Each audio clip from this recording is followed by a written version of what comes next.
How to use Magic Design Canva. Hi everybody, welcome back to our channel. In this video, I'll be showing you the procedure to use Magic Design Canva. To do this, you have to follow the steps. So you could open up your Canva and you could locate it right on this page as well. Or if you want to go with the direct method, open a new tab, type in canva.com/magic-design/. This is going to take you to the official page. So here you could go and click on Magic Design. And to begin with, you could either go ahead and generate or just click on Try Magic Design. So when you go to this section, here you have the templates available.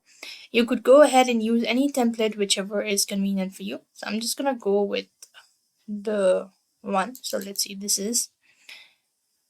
So double click on it to open this up, or to open the template, click on customize this template.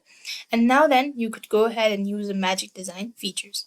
So this is how it works. I hope the video was helpful. Make sure to like, share, and subscribe. Thank you for watching. See you in the next video.